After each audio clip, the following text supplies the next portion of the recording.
dacen wacce nake kauna. So daga labari tasirin sa ya taɓa ruhina. Kwayar ido ke hango abin da zuciya ke kauna, ke na zabo sharan da kan hawaye na. Kwayar ido ke hango abin da zuciya ke kauna, kai na zabo sharan da kan hawaye na.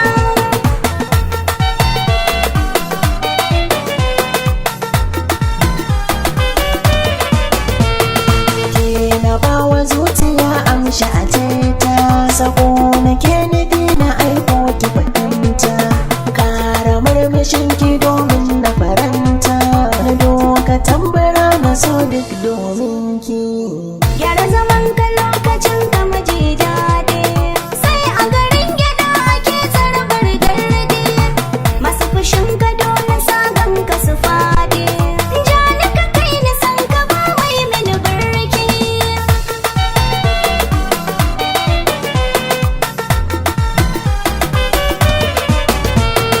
Duk darajar ki ta ci takin iya karamci, mai kyan nasaba amsa ne zumunci. Ke na bawa rayuwa ta ki aminci, haƙƙi na ki na ki sa raina shauƙi. To ka taho gare ni zan baka sarauta, kai ne zahiri da ruhi ya aminta. Bikin asali a same ka a huta, gani gaban ka kai ka daidai wa mulki.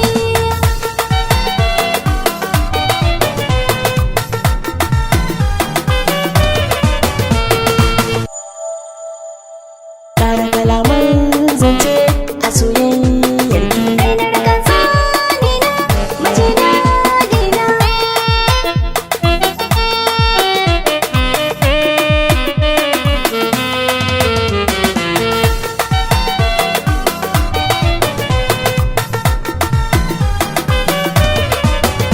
A ruhi ake ajefa ƙauna, samun ki cikon farin ciki na. Na yarje gare ka zana zauna, ka amsa ka zan farin ciki na. Gurasa ta ɗararwa waina, da bambanci a so da ƙauna. Banka dab da ni a zaune, ranar zana mai da kai saraki.